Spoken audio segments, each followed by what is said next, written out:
தவ திரு குன்றக்குடி பொன்னம்பலடிகளார் அவர்களே,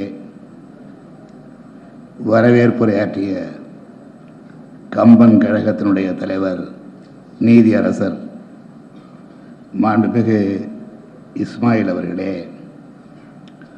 இறைவணக்கம் பாடிய தம்பி சீர்காழி சிவசிதம்பரம் அவர்களே, இந்த நிகழ்ச்சியிலே நூல் ஒன்றை வெளியிட இருக்கின்ற அன்புக்குரிய நண்பர் ஜெகத் ரட்சகன் அவர்களே, கம்பன் கழகத்திற்கு 1 லட்சம் ரூபாய் நிதி வழங்கி அவையிலே இருப்பவர்களும் அதனை பின்பற்றலாம் என்பதை குறிப்பால் உணர்த்தி சென்றிருக்கின்ற அருமை சகோதரர் ஆரம்பி அவர்களே, வருகை தந்துள்ள பெரியோர்களே, தாய்மார்களே, நண்பர்களே, இன்றைய தினம் கம்பன் கழகத்தினுடைய வெள்ளி விழா நிகழ்ச்சியிலே கலந்து கொண்டு உங்கள் அனைவரையும் சந்திப்பதிலே மிகுந்த மகிழ்ச்சியும் பெருமையும் கொள்ளுகின்றேன். கம்பர் விழாவிற்கு நான் அழைக்கப்படுவதும் அதிலே கலந்து கொள்வதும் வியப்புக்குரிய ஒன்றல்ல. ஏனென்றால் கம்பரடி பொடியை என்று முத்திரை பதித்த காரைக்குடி பெரியவர் சா கணேசன் அவர்களே முன்னிலை நடத்திய காரைக்குடி கம்பன் விழாக்களுக்கு நான் 2 அல்லது 3 முறை அழைக்கப்பட்டிருக்கின்றேன். அப்படி அழைக்கப்பட்டு சென்றபோது என்னை பலரும் ஆச்சரியத்தோடு பார்த்தார்கள். நான் இங்கே பேசும்பொழுது குறிப்பிட்டேன், வந்த என்னை யாரும் ஆச்சரியத்தோடு பார்க்காதீர்கள், என்னையும் இதற்கு அழைத்திருக்கிறார்கள் என்பதற்காக அழைத்தவர்களை ஆச்சரியத்தோடு பாருங்கள் என்று நான் அந்த விழாவிலே குறிப்பிட்டேன். குலாம் காதருக்கும் கோகுலாஷ்டமிக்கு என்ன சம்பந்தம் என்பது குக்கிராமத்திலே கூட பேசப்படுகின்ற பழமொழி. நான் கேட்கிறேன், இஸ்மாயில் அவர்களுக்கும் ராமாயணத்திற்கும் என்ன சம்பந்தம் என்று கேட்கிறேன். இந்த கேள்விக்கு பதில்தான் இதுதான் மத நல்லிணக்கம் என்ற பதிலாகும். இந்த மத நல்லிணக்கம் நாட்டில் உருவாக வேண்டும் என்பதற்காகத்தான் நாம் பணியாற்றி கொண்டிருக்கின்றோம். நம்முடைய தவத்திரு பொன்னம்பலடிகளார் அவருடைய பேச்சை கேட்டோம்.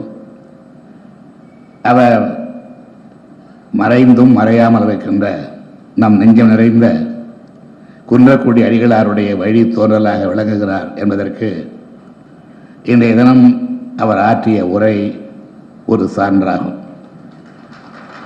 இதை நான் எப்படி சொல்லுகிறேன் என்றால், இந்த விழாவிலே நான் கலந்து கொள்ள வேண்டும் என நம்முடைய நீதி அரசர்கள் என்னை அழைத்த போது எனக்குள்ள வேலை தொல்லைகளை, இன்றுள்ள அரசியல் சூழ்நிலைகளை அவர் இல்லத்திலே எடுத்து விளக்கி, இருந்தாலும் தொடங்கி வைத்து விட்டு போனால் போதும், தொடர்ந்து உரை நிகழ்த்த வேண்டியதில்லை என்று நீங்கள் உறுதியளித்திருக்கிற காரணத்தால் அந்த பணியை மாத்திரம் ஆற்றிவிட்டு போகிறேன் என்று அவரிடத்திலே குறிப்பிட்டேன். நான் பொதுவாக இத்தகைய இலக்கிய விழாக்களிலே கலந்து கொள்ளும் போது நிரம்ப தயார் செய்து கொண்டு பேசுவது என்னுடைய வழக்கம். ஒரு புத்தக வெளியீட்டு விழாவாக இருந்தாலும் அல்லது நம்முடைய ஆரம்பியவர்கள் முன்னின்று நடத்தி கொண்டிருக்கின்ற ஆழ்வார் மையத்தினுடைய விழாவாக இருந்தாலும் அந்த விழாக்களிலே உரையாற்ற செல்லும் பொழுது அதற்குரிய நூல்களை, ஆதாரங்களை திரட்டி அவைகளை 2 நாள் 3 நாள் படித்து குறிப்பெடுத்து கொண்டு சென்று பேசுவது வழக்கம். இங்கே என்ன பேசலாம் என்று நான் எண்ணி பார்க்கவே இயலாத அளவிற்கு ஓய்வற்ற ஒரு சூழ்நிலையிலே நான் இருக்கின்றேன். இன்று 4:30 மணி அளவில் சில புத்தகங்களை எடுத்து புரட்டி பார்த்தேன். அதிலே ஒன்று கம்பரும் அரசியலும் என்ற தலைப்பில் தவத்திரு குன்றக்குடி அடிகளார் அவர்கள் 94ஆம் ஆண்டு இதே மன்றத்திலே ஆற்றிய உரை நூல் வடிவிலே வந்திருந்தது. அப்பொழுதே சந்தேகப்பட்டேன், இந்த உரையை படிக்காமலா பொன்னம்பலடிகளார் வரப்போகிறார் அதை பற்றி பேசாமலா இருக்க போகிறார் என்ற ஐயப்பாட்டோடு வந்தேன். என்னுடைய சந்தேகம் உண்மையாயிற்று. வரிக்கு வரி குன்றக்குடி அடிகளார் அவர்கள் அன்றைய தினம் ஆற்றிய உரையில் இருந்து பல சான்றுகளை இங்கே அவர்கள் எடுத்துரைத்த போது நான் வியந்தேன். அவர் உரையாற்றிவிட்டு அமர்ந்த போது அவரிடத்திலே சொன்னேன், 94ஆம் ஆண்டு அடிகளார் அவர்கள் இங்கே பேசும் பொழுது என்னென்ன கருத்துக்களை குறிப்பிட்டார்களோ அவைகளெல்லாம் நூல்வடி வரி வந்திருக்கிறது. அப்படியே அதையே பேசினீர்கள், பரவாயில்லை, அடிகளார் விட்டு சென்ற செல்வத்தை நீங்கள் நல்ல முறையிலே தொடர்ந்து பின்பற்றுகிறீர்கள் என்று நான் அவரிடத்திலே சொன்னேன். அவரும் புன்னகையோடு அதை ஏற்றுக்கொண்டார். ஏனென்றால் துறவிகள் உண்மையை ஒத்துக்கொள்ளக்கூடியவர்கள் என்ற காரணத்தால் ஏற்றுக்கொண்டார். கம்பனுடைய அரசியல் என்ன, கம்பன் கண்ட நாடு எப்படி இருந்தது, எப்படி இருக்க வேண்டும் என்று கனவு கண்டான், இப்பொழுது எப்படி இருக்கிறது என்கின்ற இந்த கேள்விகளை அடிப்படையாக வைத்துத்தான் அன்றைய தினம் அடிகளார் அந்த உரையை ஆற்றியிருந்தார். அதில் ஒன்று சொல்லியிருக்கிறார், இன்றைக்கு ஆட்சியில் இருப்பவர்கள், 94ஆம் ஆண்டு சொன்னது, இன்றைக்கு ஆட்சியில் இருப்பவர்கள் ஆட்சி சொத்துக்களை எல்லாம் தாங்களே வைத்துக் கொள்கிறார்கள் என்ற ஒரு கருத்தை அடிகளார்கள் அன்றைக்கு மிக தைரியமாக இங்கே நடைபெற்ற விழாவிலே குறிப்பிட்டிருக்கிறார்கள். கம்பனும் அரசியலும் என்ற தலைப்பிலே குறிப்பிட்டிருக்கிறார்கள். அதை மாத்திரம் நம்முடைய பொன்னம்பல அடிகளார் இங்கே விட்டுவிட்டார். இந்த நேரத்திலே இங்கே அரசியல் பேசக்கூடாது என்ற காரணத்தால் அவர் விட்டிருக்கக்கூடும். பொதுவாக கம்பனுடைய நூல் கம்பராமாயணம். இந்த கம்பராமாயணத்தை பற்றி தமிழகத்தில் தந்தை பெரியார் அவர்களால் ஒரு பெரும் பிரச்சனை ஒரு காலத்தில் உருவாக்கப்பட்டு அவர் வழி நின்ற, இன்றைக்கும் ஒரு வழி நின்று கொண்டிருக்கிற நாங்கள் எல்லாம் பேரறிஞர் அண்ணா அவர்களுடைய தலைமையிலே அந்த கிளர்ச்சியிலே நாங்களும் ஈடுபட்டோம் என்ற உண்மையை மறைக்க தேவையில்லை. ஆனால் அந்த நேரத்திலும் அண்ணா அவர்கள் என்ன சொன்னார்கள் என்றால், நாங்கள் கம்பராமாயணத்தில் இருக்கின்ற ராமன் யார், அவர் தெய்வீக வடிவமா மனித வடிவமா, அவருடைய கதாபாத்திரம் எப்படி படைக்கப்பட்டிருக்கிறது என்கின்ற ஆராய்ச்சிக்கெல்லாம் செல்ல விரும்பவில்லை. கம்பனிடத்திலே அன்பு கொண்டவர்கள் கம்பன் பாடிய ஆற்றோரம் பற்றிய சில செய்திகளை, வர்ணனைகளை ஒரு தனி ஏடாக வெளியிடலாம். அவர் நகரத்தை பற்றி, நகர் வளத்தை பற்றி கம்பன் எழுதியுள்ள அருமையான பாடல்களை ஒரு தனி ஏடாக வெளியிடலாம். அந்த இலக்கிய செல்வத்தை நாங்கள் படிக்க, அந்த இலக்கியத்தை பரப்ப என்றைக்கும் தயாராக இருக்கிறோம் என்று குறிப்பிட்டார். இன்றைக்கும் கூட ராமாயணத்தை, ராமாவதாரத்தை பற்றி நாம் எண்ணும் பொழுது வால்மீகியை பல இடங்களில் கம்பர் மறுக்கிறார். கம்பர் சொல்லியிருப்பவகை வால்மீகி பல இடங்களிலே மறுத்திருக்கிறார். இவருக்கு பிறகு மறுத்தாரா என்பதல்ல, இரண்டு நூல்களையும் வைத்து ஒப்பிட்டு பார்க்கும் பொழுது அவருடைய செய்திகளை இவர் மறுக்க, இவர் சொன்ன செய்திகளை அவர் மறுக்கிற நிலை இன்றைக்கும் இருக்கின்றது. எனவேதான் அந்த போராட்டத்திலே இந்த காலத்தில் ஈடுபட தேவையில்லை. ஏனென்றால் நாடு, சமுதாயம் மிக வேகமாக முன்னேறி கொண்டிருக்கிற காலகட்டத்தில் அந்த பழைய விஷயங்களில் நம்முடைய கவனத்தை திருப்ப வேண்டியதில்லை என்பதற்காக சொல்லுகின்றேன். இலக்கிய ரீதியாக கம்பன் தமிழகத்திற்கு, தமிழுக்கு, இலக்கியத்திற்கு தந்துள்ள செல்வம் எத்தகையது என்பதைத்தான் நாம் எண்ணி பார்க்க வேண்டும். அதை விட்டு கதையிலே நுழைந்தால் ராமாயணமே ஒவ்வொரு கட்டத்திலும் தொடராமல் நின்று போயிருக்கக்கூடிய பல கட்டங்கள் உண்டு. இப்பொழுது கூட மேடையிலே ஒரு புத்தகத்தை நான் படித்தேன். ஒருவர் எழுதி புதிதாக வெளியிடப்பட்டிருக்கின்ற நூல். அந்த நூலிலே கூட ஒரு இடத்தில் ராமன் சுக்ரீவனுக்கு பதிலாக வாலியை சந்தித்திருந்தால் ராமாயணம் அங்கேயே முடிந்திருக்கும். சுக்ரீவனை சந்தித்த காரணத்தால் தான் ராமாயணம் நீண்டு கொண்டே போனது என்று ஒரு இடத்திலே குறிப்பிடுகிறார். இன்னும் ஒரு 5-6 பக்கம் பின்னோக்கி திருப்பி பார்த்தேன், அங்கே குறிப்பிடுகிறார், கைகேயி மாத்திரம் அந்த வரத்தை நினைவுபடுத்தாமல் இருந்திருந்தால் ராமாயணம் அத்தோடு நின்றிருக்கும். கைகேயினுடைய பேச்சை ராமன் மாத்திரம் கேட்காமல் முடிசூட்டி கொண்டிருந்தால் ராமாயணம் அத்துடன் நின்றிருக்கும் என்கின்ற இந்த குறிப்புகளை அந்த நூலிலே நான் இப்பொழுதுதான் படித்து பார்த்தேன். உண்மைதான் அது. கைகேயி அந்த வரங்களை நினைவுபடுத்திய காரணத்தால் தான் அன்றைக்கு அயோத்தியிலே ஒரு பிரளயமே ஏற்பட்டது. என்றைக்கோ கொடுத்த வரங்களை நினைவுபடுத்தி எனக்கு உறுதியளித்திருக்கிறாய், அதை நீ நிறைவேற்றவில்லை என்று சுட்டி காட்டி அதன் காரணமாக அன்றைக்கு தசரதனுடைய ஆட்சியே கவிழுகின்ற ஒரு சூழ்நிலை ஏற்பட்டதை நாம் எண்ணி பார்க்கிறோம். எனவே கைகேயினுடைய அந்த நிலை அத்துடன் நின்றிருக்குமேயானால் ராமாயணம் இவ்வளவு நீண்டிருக்காது. ராவணனே கூட சீனுக்கு வந்திருக்க மாட்டான்.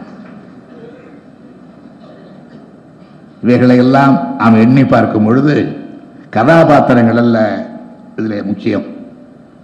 வேறு என்ன முக்கியம் என்றால் கம்பன் கையாண்டிருக்கின்ற தமிழ். அந்த தமிழிலே கூட என்னுடைய பார்வையிலே பட்ட ஒன்று, ஒரு கட்டத்தில் ராமனும் இலக்குவனும் சீதையை தேடி அலையும் பொழுது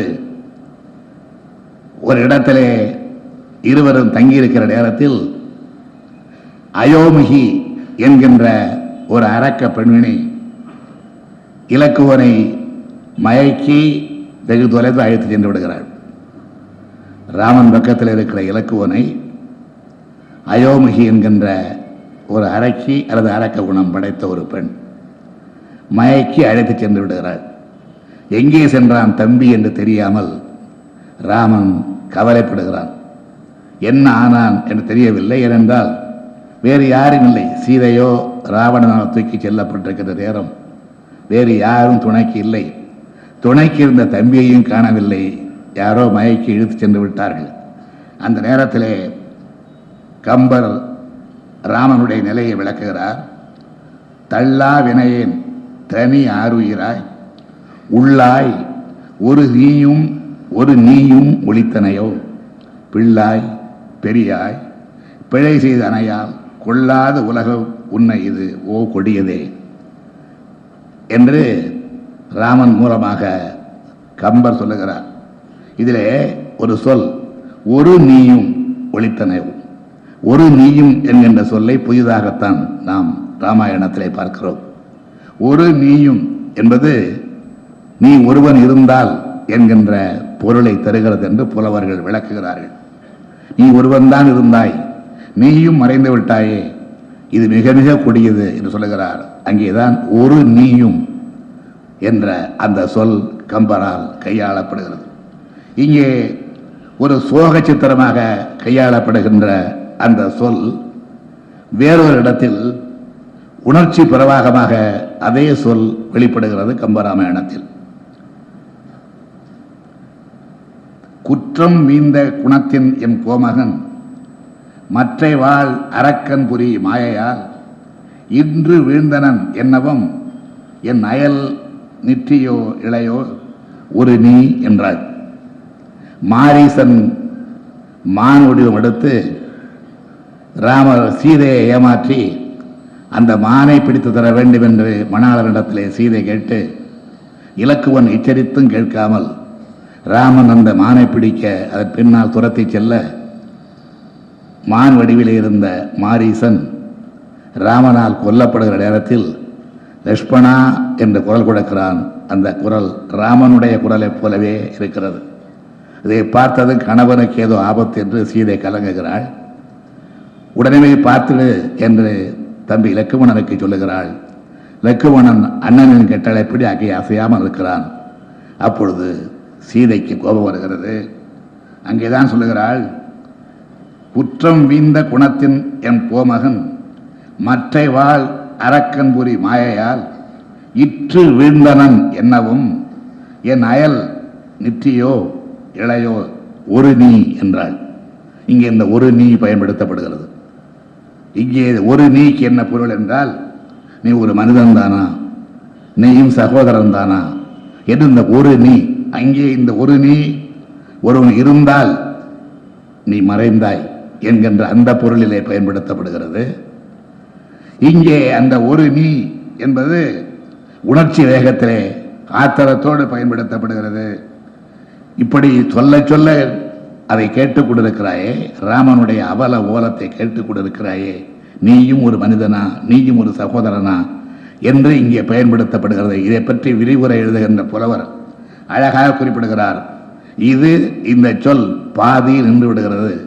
இப்படி நிறுத்தி ஒரு நாகரிகத்தை கம்பன் கற்பிக்கிறான் என்று குறிப்பிடுகிறார். எப்படி என்றால், ஒருவனை பார்த்து ஏ முட்டாள் என்று சொல்லும் பொழுது ஏ முட் என்று நிறுத்தி கொண்டால் முழு பொருளையும் அவர்கள் உணர்ந்து கொள்வதை போல, முழுவதையும் சொன்னால் நாகரிகம் இருக்காது என்பதற்காக ஏ மூ என்பதோடு நிறுத்தி கொண்டால் எப்படி அது புரிகிறதோ, எப்படி அது புரிய வைக்கப்படுகிறதோ, அதை போல இந்த ஒரு நீ என்பது பயன்படுத்தப்பட்டது இருக்கிறது என்று புலவர் விளக்கம் அளித்திருக்கின்றார்.